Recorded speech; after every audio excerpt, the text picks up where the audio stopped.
आखिरकार सीजीआई चंद्रचूड़ ने अपनी चुप्पी तोड़ ही डाली। जी हाँ दोस्तों, जब से उन्होंने गणेश उत्सव के मौके पर पीएम मोदी को अपने घर पर बुलाया, तभी से वो विवादों में घिर गए। उनके ऊपर तरह तरह के सवाल खड़े होने लगे, मगर इन सभी सवालों का चंद्रचूड़ कोई जवाब नहीं दे पा रहे थे। और अब उन्होंने मुंबई में हो रहे एक लेक्चर सीरीज में टाइम्स ऑफ इंडिया से बातचीत करते हुए इस मुद्दे पर अपनी चुप्पी तोड़ी है। और चुप्पी तोड़ते हुए उन्होंने एक बिल्कुल डिप्लोमेटिक आंसर दिया है, बिल्कुल ऐसा जवाब जो सुनने वाले के लिए ना निगलते बने ना उगलते।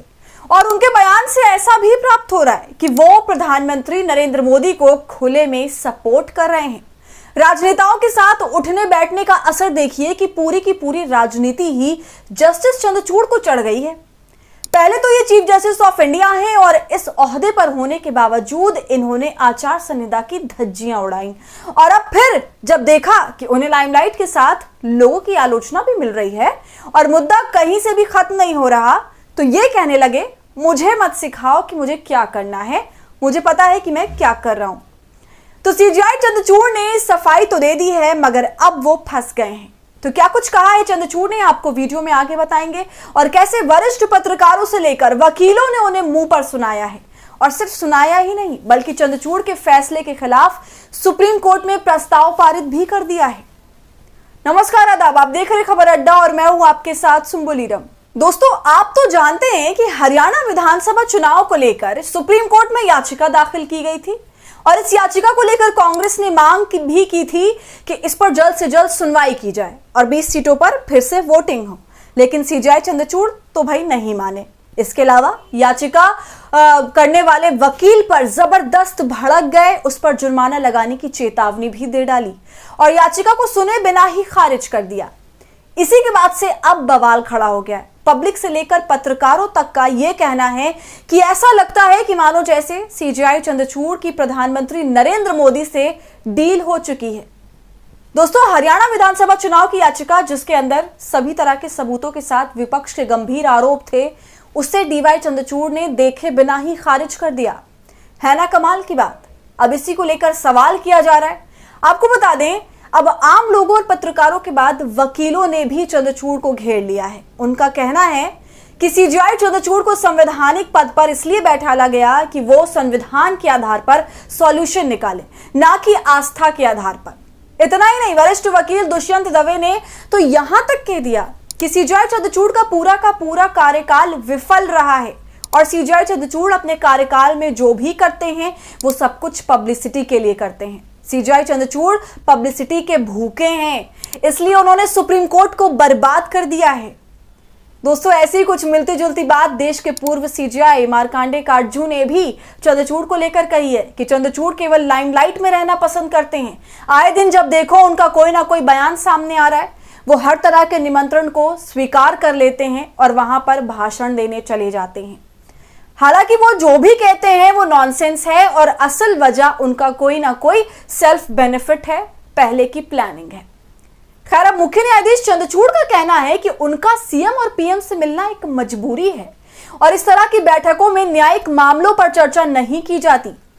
मुंबई में एक आयोजन के दौरान चीफ जस्टिस ने कहा कि ऐसी मुलाकातों के मायने नहीं निकाले जाने चाहिए।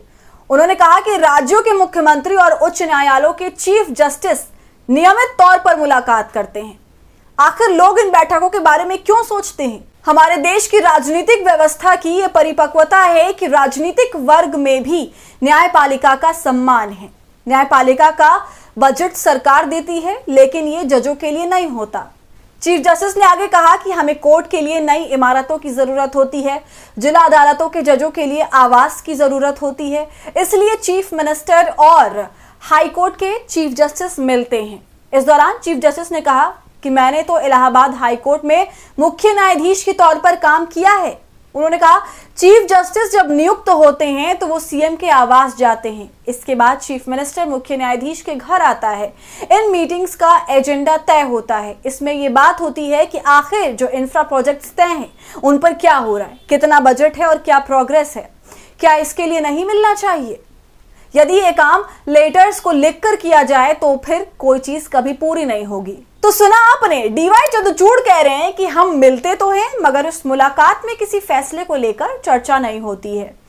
लेकिन दोस्तों, आप अच्छे से जानते हैं कि वरिष्ठ वकीलों ने पहले ही आचार संहिता के नियमों का उल्लंघन इस मामले में करार दिया है और साफ साफ कह दिया कि इस तरीके से न्यायपालिका और सत्ता पक्ष के बीच दूरियां कम हो जाएंगी तो लोकतंत्र से लोगों का विश्वास उठ जाएगा। दोस्तों, एक तरफ जहां चंद्रचूड़ को क्रिटिसिज्म झेलना पड़ रहा है, वहीं दूसरी तरफ सीजेआई चंद्रचूड़ ने जब पहली बार सफाई दी है तो कहना है कि हमें ना सिखाया जाए कि हमें क्या करना है क्या नहीं करना है, हमें अपनी जिम्मेदारियों का पूरी तरीके से एहसास है। देखिए जागरण की इस पोस्ट में क्या लिखा है। लोकतांत्रिक व्यवस्था में हम अपने कर्तव्यों को जानते हैं और राजनीतिक लोग अपने कर्तव्यों को जानते हैं। कोई भी न्यायाधीश, खासकर सीजेआई या हाईकोर्ट के मुख्य न्यायाधीश, न्यायपालिका की स्वतंत्रता के लिए किसी भी तरह के वास्तविक खतरे को दूर से भी आमंत्रित नहीं कर सकते हैं। तो भाई हमारा यहाँ पर यह सवाल है कि डीवाई चंद्रचूड़ ने आमंत्रित तो किया है और वो भी सीधा अपने आवास पर, वो भी किसी आम दिन नहीं बल्कि गणेश उत्सव पर, और बाकायदा उस मौके की वीडियो फोटो भी वायरल हुई। कैमरामैन चंद्रचूड़ के लिविंग रूम तक पहुंचा, सभी तरह की फोटो खींची गई, प्रधानमंत्री मोदी को थाली पकड़ाई गई और सीजेआई और उनकी पत्नी सपोर्टिंग रोल में घंटी बजाते नजर आए। पहले तो ये सारा मामला राजनीतिक रंग लेता है, दूसरा ये कि अगर प्रधानमंत्री और मुख्यमंत्री से मुख्य न्यायाधीश का मिलना इतना ही मजबूरी है तो इस मजबूरी को किसी ऑफिशियल जगह पर क्यों नहीं पूरा किया गया, इसे इनफॉर्मल क्यों बनाया गया।